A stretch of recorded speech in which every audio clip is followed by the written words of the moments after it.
So please join me in welcoming to the stage Independent Women's Voice Advisor and Women's Sports Advocate, Riley Gaines.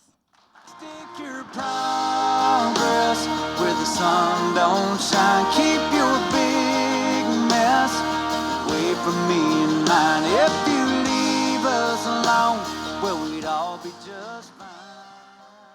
Oh my gosh. Can I just say that I have been in crowds, and Dana alluded to this last night. I have been in crowds where I have not been applauded, so I certainly don't take it for granted. But seriously, a few months ago I went to San Francisco, which was my first mistake.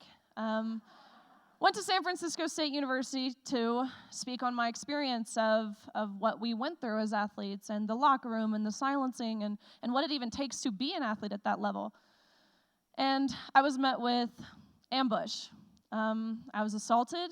I was punched, I was hit by men, of course, wearing dresses. Luckily, their punches don't hurt that bad. But ultimately, it was held for ransom for over 3.5 hours, stuck in this room where they barricaded me in, yelling the most violent, awful, vengeful, hateful, really obscene things in that time, where they ended up demanding that if I wanted to make it home to see my family safely again, I had to pay them money. Law enforcement who was there did nothing. Actually, they told me they couldn't do anything because they couldn't be seen as anything other than an ally to that community.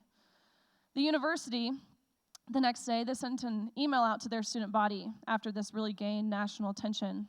And the vice president of student affairs, Dr. Jamila Moore, in this email, she says, "I'm so proud of our brave students for handling Riley Gaines in the manner that they did. We know how deeply traumatic someone like her can be on campus, and so here are some counseling resources. Make sure you tend to your mental health in these times." Seriously, that's what the university sent. So all that to say, I appreciate the applause.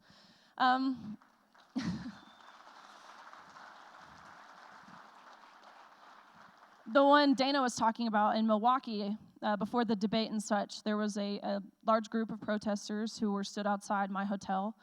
Of course, they had signs that said love over hate, yet what they were screaming was the most hateful things you could imagine. Along with, they continued to chant, "Riley can't swim." And I just thought that was kind of funny, because if that's the only thing you can really resort to, clearly you're delusional, but I think we all knew that. But anyways, a little bit about me. Grew up in Nashville, Tennessee. I started swimming when I was at the age of 4. Swam all the way through college, and of course I graduated at 22, so this means I dedicated 18 years of my life to my sport, which of course includes your sport-specific training like your swimming, but also weightlifting and your diet and your sleep schedule. Speaking of diet, why did they have the dessert last night out before dinner? That did not last. The people at my table can attest to that. That was gone before dinner. And I'm not swimming anymore, so I shouldn't be doing that. But diet, your sleep, your physical rehabilitation, there's so much that goes into working to merely shave at the highest level a few 100ths of a second off of your time. Of course, in middle school, high school, you're practicing before school, and then you go to school, and then straight from school, you go back to practice, where you swim for another 2 hours, and then you go home, you eat your dinner, you do your homework, you go to bed, you wake up, you do it all again the next day. And so I was very fortunate to be pretty heavily recruited. I come from a family of athletes. My mom, she played Division I softball. My dad, he played in the SEC and then went on to play in the NFL. All my uncles played in the NFL. My little brother, he's in college playing football now.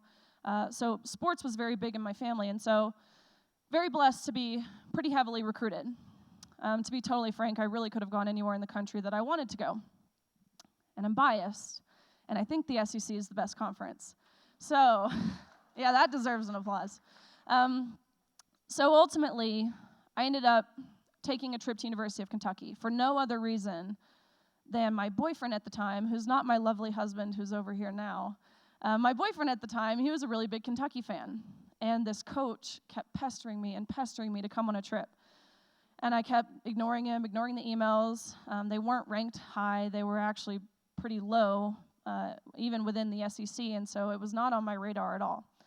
But then they offered, okay, well, we can take you to a basketball game, and this was before Kentucky was losing to, like, the Peacocks or whoever at the national championships a few years ago.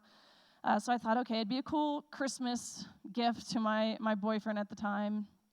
Anyways, I went on my trip there, but I fell in love with the university. I fell in love with that coach who was pestering me. He's now even still my best friend. The team, the resources they poured into you, not just as an athlete, but as a student, into your academics, into your service, all things I really valued. And so on a whim, I committed. Freshman year starts up. I thought I worked hard before. I was wrong. We were swimming 6 hours every single day, 3 of those hours being before 8 a.m. So you practice from 5 to 8. Same story. You go to class, you come back. You practice again from 1:30 to 4:30. We ate dinner at old people time at 4:45 because we were starving. Sorry, guys. Hey, we had dinner late last night, so not you guys. Ate dinner at 4:45, and then again, do your homework, go to your tutors, ice your shoulder, go to bed, wake up, you do it all again the next day. And so my freshman year, I was improving, but it was a lot of adjusting. So I knew I could do more. And so my sophomore year rolls around, and I really finally developed this sense of consistency. And I was having this breakout season. About 3 days before we were supposed to leave for our national championships, which is the meet you work all year for. It's the fastest meet in the world. And so about 3 days before we were supposed to leave for this meet in March of 2020, COVID hits. And I'll never forget, we were practicing, getting ready to leave. Our coaches pull us out of the water, pull us back to the team room and say, guys, if you live in the dorm rooms, you have to pack your stuff up and you're going home tonight. And we never got time off. We were at school all summer. We were at school over Christmas. We were at school over Thanksgiving. You never got to go home. We got 1 week off in August each year to be with our families. That's it. And so when I heard this in the middle of March, secretly I was like, oh my gosh, yes, we get to go home. This is so exciting. That was, of course, before I knew really what this meant, because there were no pools open. There were no gyms open during this time. And so every day I put on a wetsuit, being from Tennessee where there's an abundance of lakes.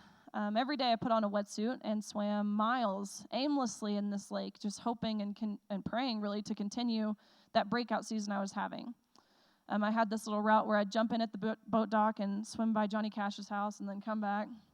And I did it every day until finally we were able to come back my junior year. And I really had accomplished what I wanted to, and I did continue with that breakout season. It was as if I didn't have a lot of time off, whereas my competitors and my teammates didn't have that advantage. And so this was ultimately the year that I was nominated team captain. I won my first individual SEC title. We won as a team at University of Kentucky our first team title. And ultimately this year I finished 7th in the country, which I was pretty proud of. To be top 8, you're an All-American. It's a pretty high honor, and so I was happy, but not satisfied, because I knew, again, I could do more. And so it was right then and there that I placed 7th, that my senior year, I knew my goal was to win a national title, which would, of course, mean becoming the fastest female in the country in my respective event. And so senior year starts up, and I'm right on pace to achieve that goal I'd set for myself. And about midway through my senior season, so about November of 2021, I was ranked 3rd in the country, trailing a few 100ths of a second behind the girl in second, who I knew very well, because like in most sports, your top-tier athletes, you know of each other, regardless of where you compete, because you've grown up competing against each other. So I knew the girl in second very well. But the person who was leading the country, I'd never heard of before. And this is the first time I became aware of a swimmer named Leah Thomas. And so there was a lot of red flags. This was a senior who came out of nowhere from University of Pennsylvania, which is not a school that historically produces fast swimmers. They were leading the country by body lengths, which is significant in swimming, considering it is measured down to the 100th of a second.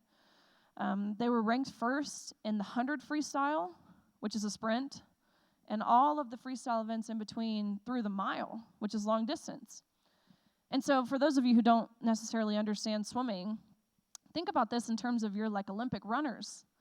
That's like saying your best 200-meter runner is your best marathon runner. That doesn't happen, but that's what we were seeing in this person, and so none of it made sense. Again, unbeknownst to me at the time, this was anything other than a female. So I'm talking to my coaches, my family, my parents, my teammates. Who is this? We didn't know. And we continued to be in the dark until an article came out. Very briefly, this was an article that kind of recapped all of the mid-season, like the where we were in the season, top nation-leading times and stuff.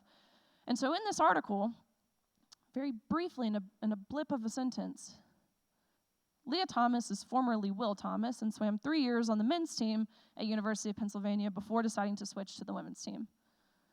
And I remember when I read this, my coach actually sent me the link. He said, because he, of course, he knew my goals. He knew what I wanted to accomplish, and he knew this person was a threat to that goal. He said, you need to read this.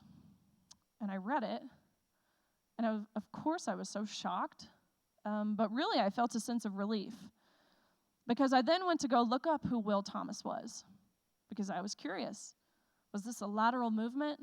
Was this someone who went from ranking first to now continuing to rank first? Which is, of course, not what we saw.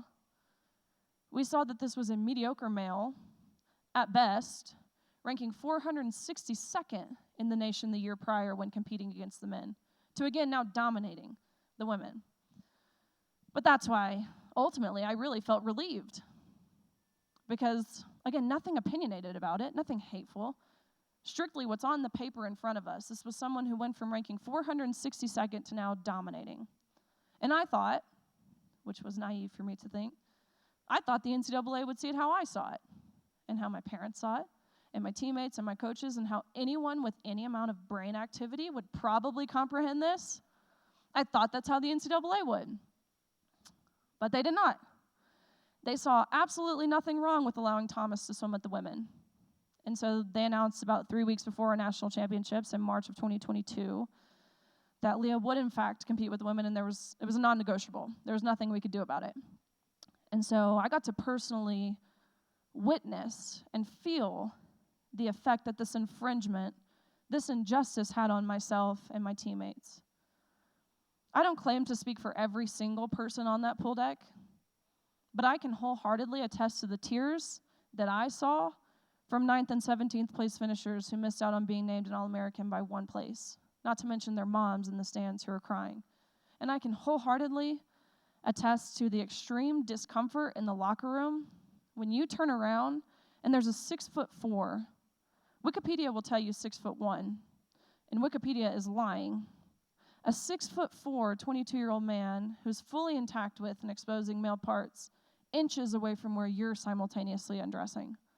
And I can wholeheartedly attest to the grumbles and the whispers of anger, because that's what they were. They were whispers of anger and frustration from these girls who, just like myself, had worked our entire lives to get to that meet. And so the first day of competition is the 500 freestyle, which is not an event that I do. So I watched on the side of the pool. Thomas swam prelims, destroyed everyone. Shocker, comes back that evening. And these are against Olympians, right? These are against American record holders, the most impressive female swimmers this world has ever seen. Thomas comes back that night and destroys them by body lengths.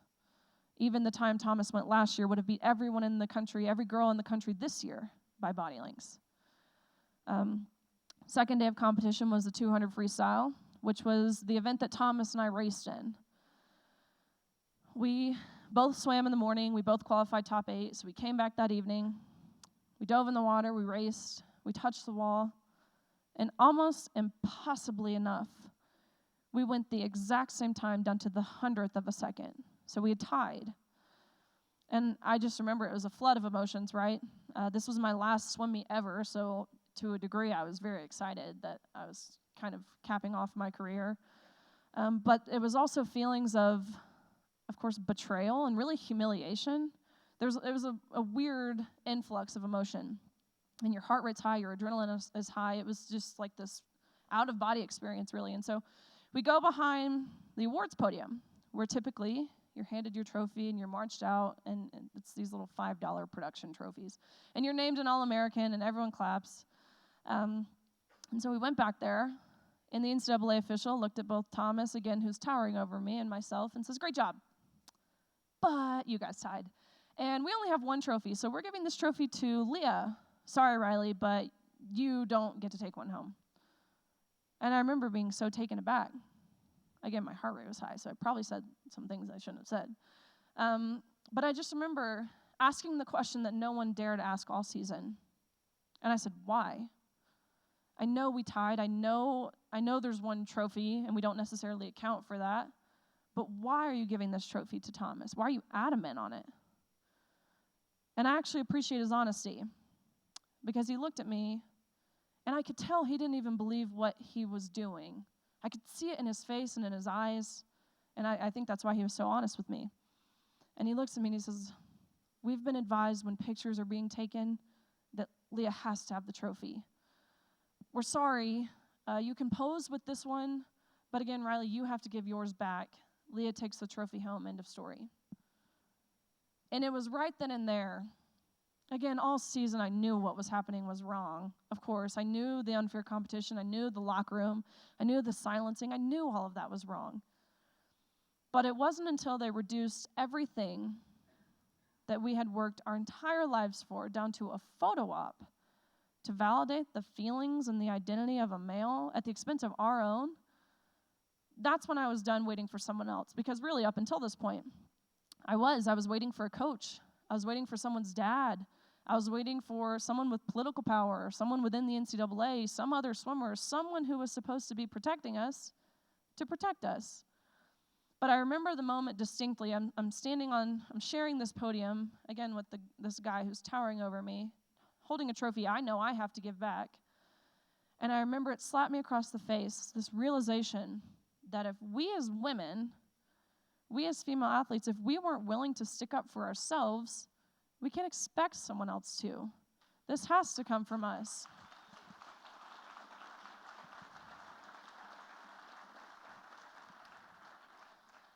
So that's really what that looked like. And one more thing I want to mention that I only kind of really just drew the parallels, really kind of only just understand how this was similar and how I really learned to stick up for myself. Because being an athlete during the time of COVID at a university, we were bullied, we were emotionally blackmailed into manipulating us to get the vaccine. And I said no. I said, you can't make me do that.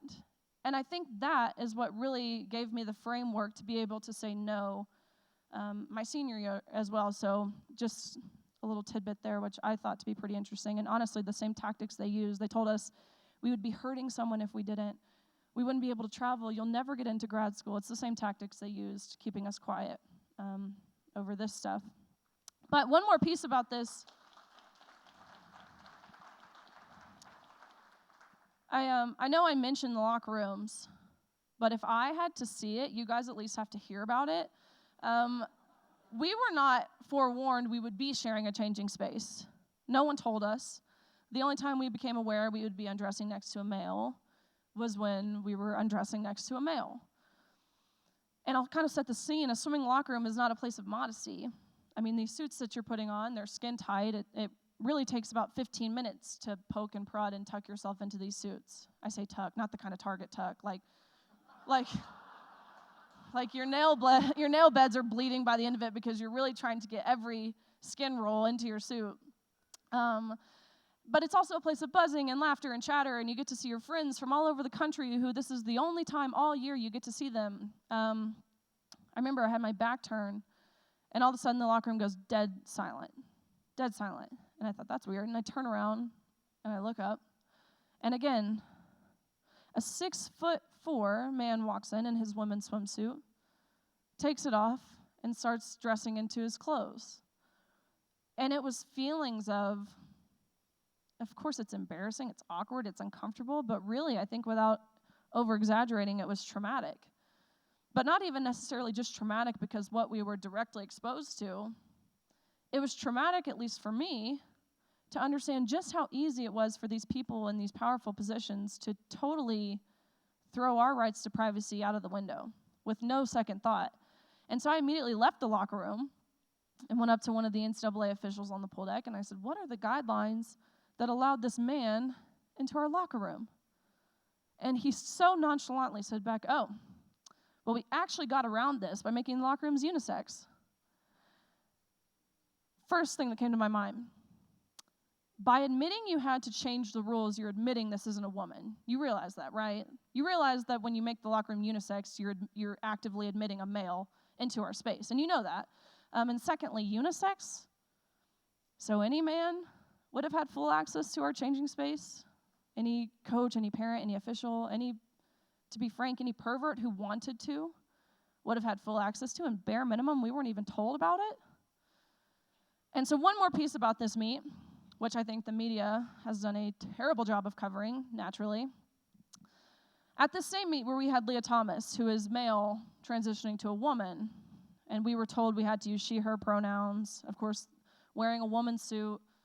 At this same meet, we had another trans athlete who was a female transitioning to a man. Had a double mastectomy, swam only in a Speedo, formerly went by Izzy, now goes by Isaac. Had been taking testosterone over COVID, but allegedly had stopped. I don't know. They didn't check, so who knows. We were told we had to use he, him pronouns when referring to this individual. All of this to just say, if this was really based on gender identity, then why wasn't Izzy, now Isaac, competing with the men? And I can answer this question. It's because Izzy, now Isaac, would have never been able to, will never be able to. And so Izzy, she ended up finishing fifth in the 100 freestyle, which is an incredible achievement to be top 5 in the country. Imagine it's the finals of the 100 freestyle and you have a woman in a Speedo and a man in a women's swimsuit with a bulge. That's literally what we were seeing, the Twilight Zone. But finished 5th in the country. Now Isaac/Izzy is competing with the men. Finishes dead last every single time. The swimmer is from Yale, and so I guess my question is, what's up with the Ivy League? I thought this was supposed to be a place of higher education. That's a lie. Send your kids to the SEC. But yeah, actually the only race I watched of hers this year, the only male swimmer she beat was a male swimmer with one arm. And I don't even say that to be funny.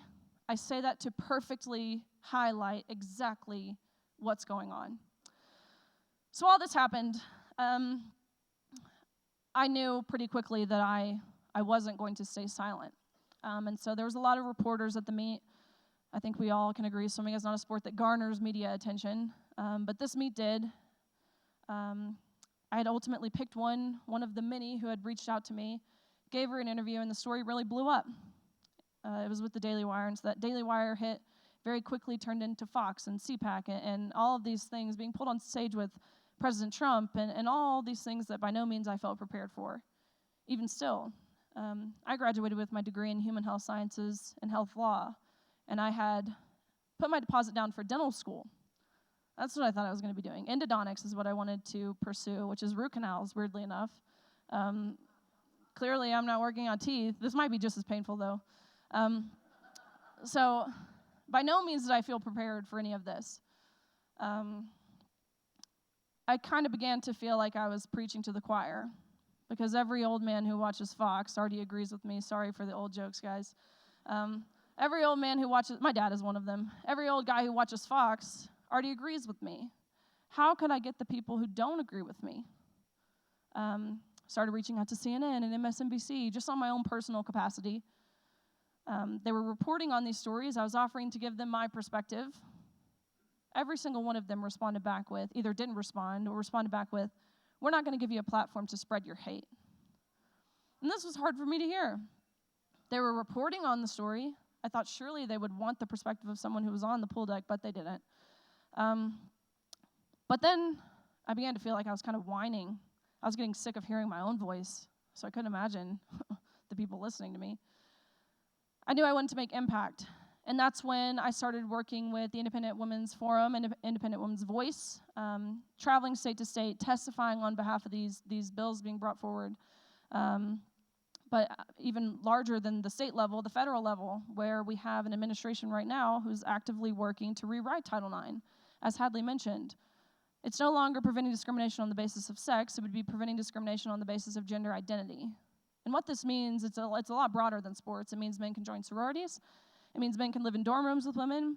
It means men would have full access to bathrooms, locker rooms, changing spaces. Men could take academic and athletic scholarships away from women. Actually, under this new rewrite, it would be sexual harassment. I would be guilty of sexual harassment for calling Leah Thomas a he. So that's the message that the people leading this country, that's the message that they're sending to women and to young girls. And it's that we don't matter. It's that our privacy, our safety, our equal opportunity, it doesn't matter. So I've appreciated the little things along the way, the little wins. And there's been lots of them. As Hadley mentioned, 23 states now have passed some sort of a fairness in women's sports bill. With just 3 years ago, only one had, Idaho. The Women's Bill of Rights, which, as she mentioned, is a law that defines the word woman. I can't even believe we need it, but I guess we have a sitting Supreme Court justice who can't even do so because she claims she's not a biologist. Guess what? I'm not a veterinarian, but I know what a dog is. Like,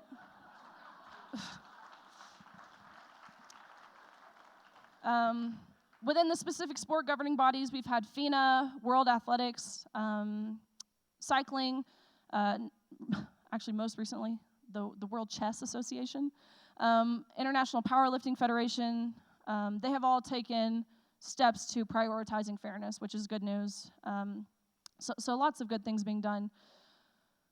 I'll wrap up here because I know we're going to have a question and answer. But this is a lot bigger than just sports. Make no mistake. It's prisons. And of course, it's happening in, California.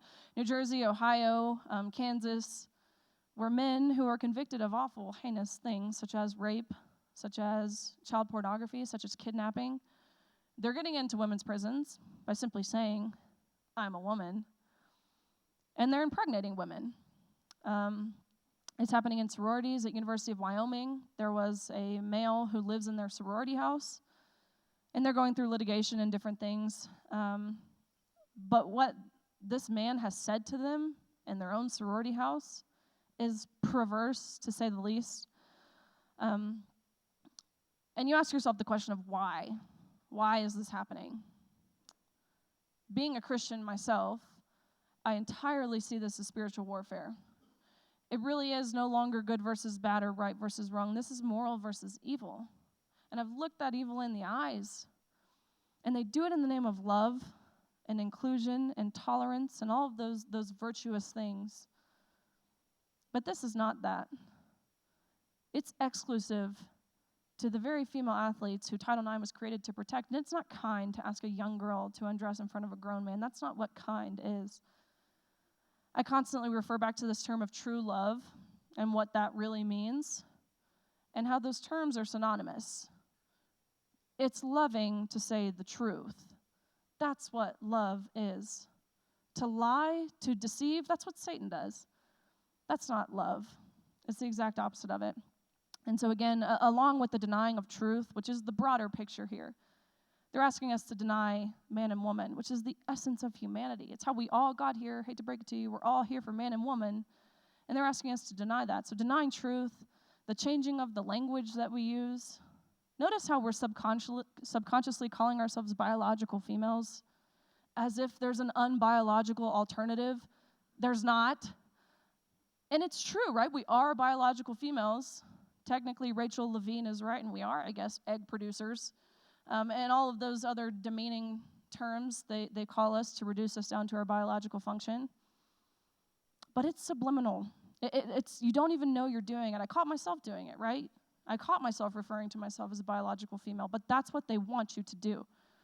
Because when they have the control over the language that way, they control the narrative.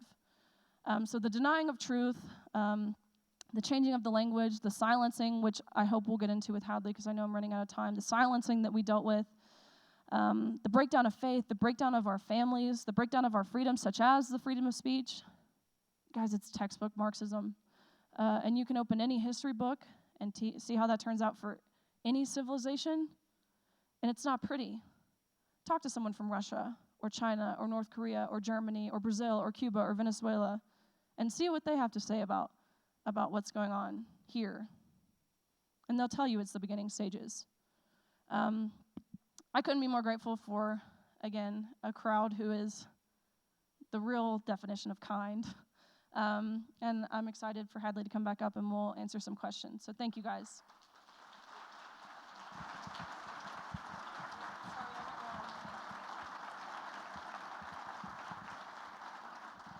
Okay, I think you guys are old hat at this now, but I'm reminding you, you have a QR code. You can send me your questions. Unfortunately, we're not going to have enough time to get to all of the questions that I've already received, but we do have some really good ones in here, Riley. So let's start with this one. Using the language of progressives, men in women's sports feels like the ultimate flex of the patriarchy. And we have called it misogynistic at IWF, and that's not an accusation that we throw around lightly.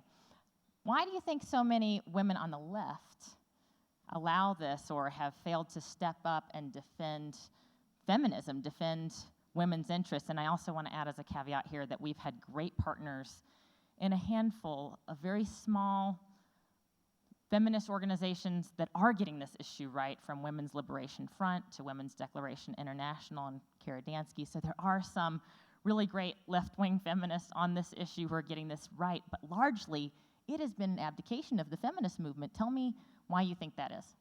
Absolutely. And I think patriarchy is a good word for it because, I mean, we see Dylan Mulvaney modeling these sports bras and on the Bud Light can and all of these he has a Tampax endorsement sponsorship thing.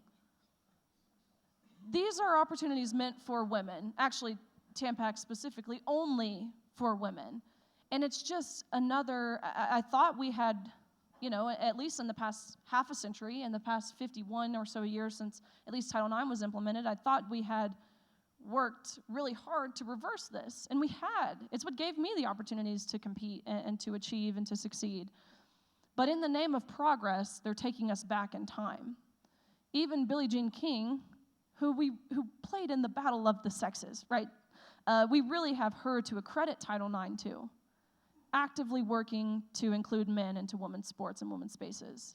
Don't even get me started on Megan Rapinoe, who takes pride in equal pay and all of these things, and I don't think we agree on anything, but other than the fact that she's a champion for women's sports, she's a phenomenal player, but that doesn't matter when you're undermining and actively working to rid women of opportunities that she herself once had. And so I guess it's a classic case of virtue signaling, especially in the case of a lot of these athletes. Notice how majority of them are done playing, such as Megan Rapinoe. Notice how she doesn't have a daughter to defend. They would rather be seen as kind and inclusive. Again, that's not what these words mean in the way that they're using them, but that's their overall goal, I believe. Riley, at this conference and at a lot of political and public policy-oriented events, we might talk about a breadth of issues. We might talk about the conflict in Ukraine, or this morning we heard about the threat of the Chinese Communist Party.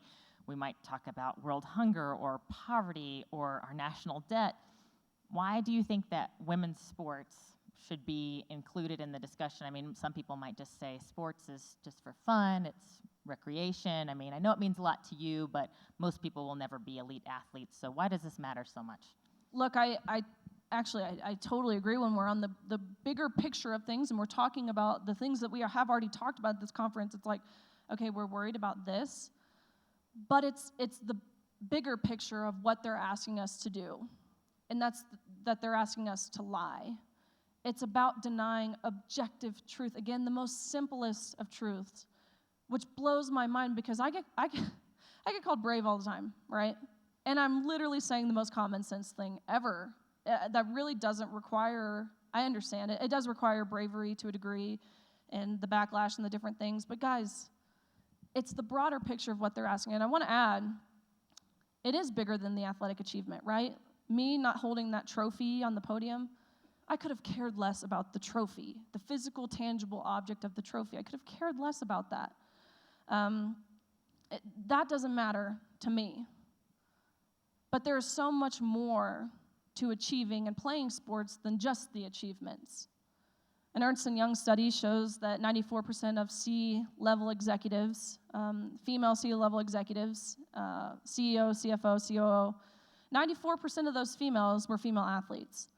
And I think that goes to show what you learn from playing sports. It is determination, it is grit, it is resiliency, it is leadership. It's what's given me the confidence and leadership to do exactly what I'm doing, to stand firm in my beliefs, to be unwavering. And so I think it's a lot broader, of course, than just merely not getting the trophy or missing out on a roster spot. While those things do matter, not to mention the locker room aspect, while those things do matter, it's the bigger picture of what they're asking us to do and how they want to control what we say, how we feel, and what we think.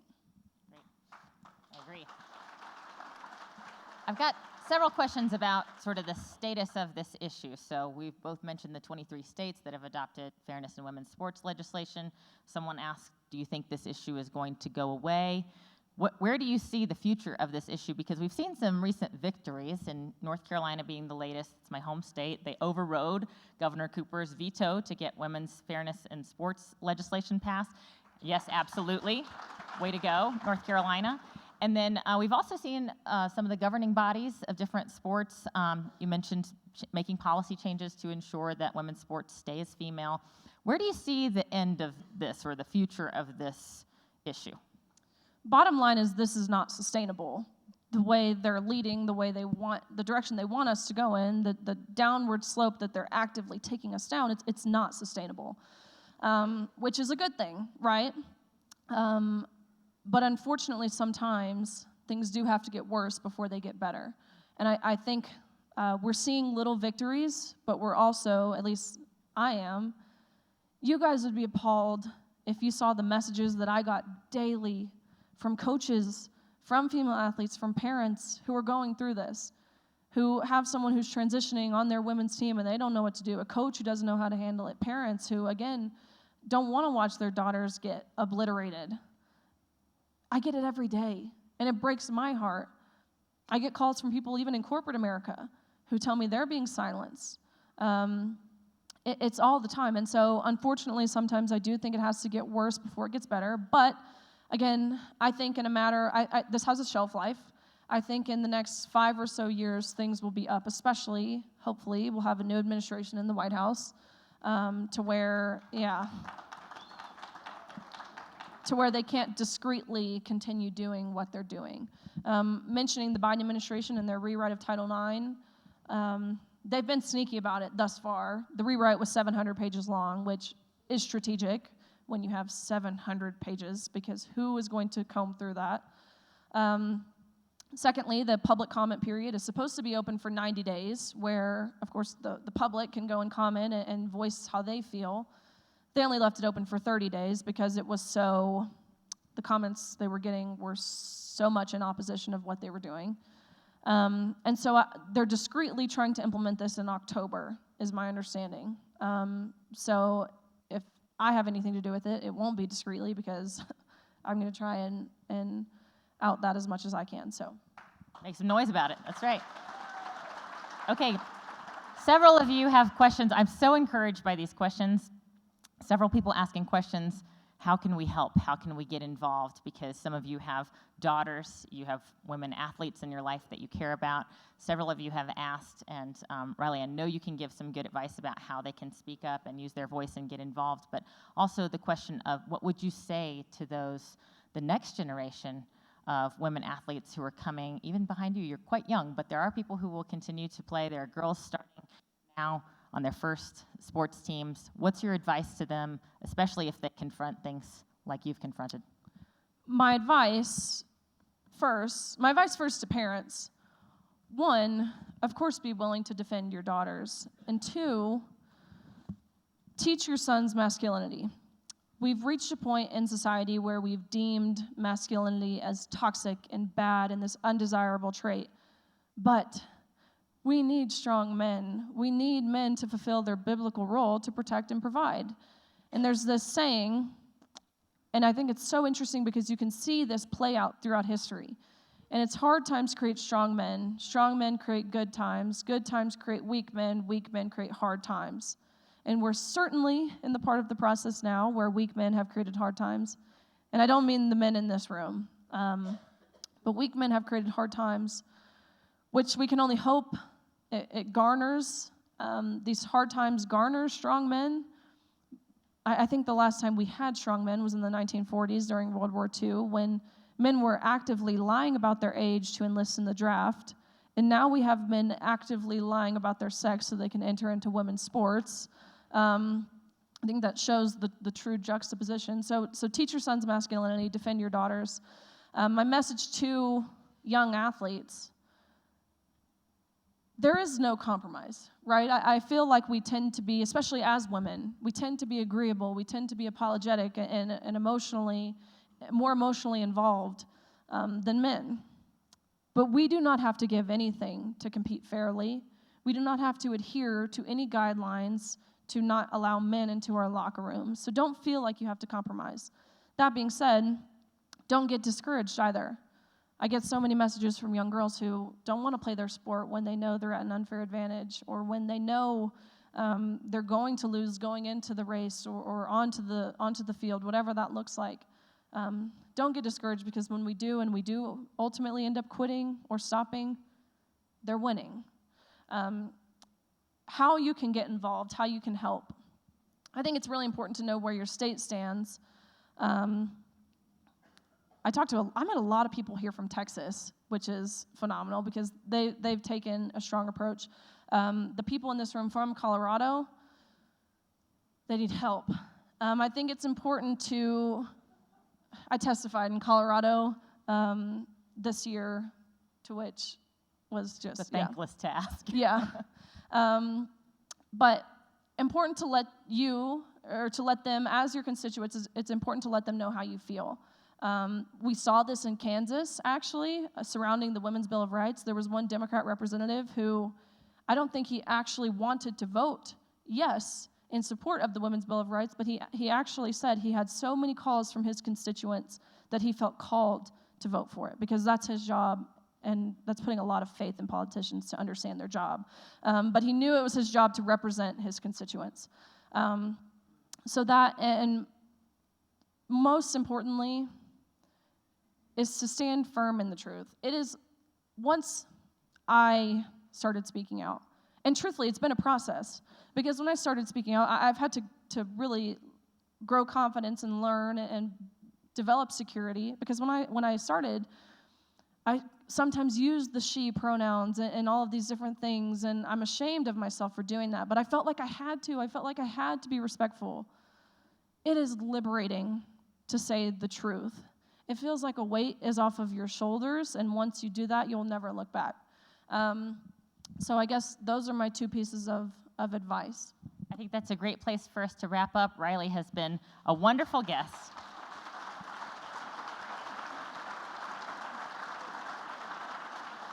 I did want to let everybody know that Riley is traveling after this, so we're going to try not to hold her up. She's got to exit. I know everybody wants to talk with Riley, but we're going to give her the chance to get out of here. So thank you, Riley. Thank you. And thank you, Jennifer and the Steamboat Institute and this lovely venue.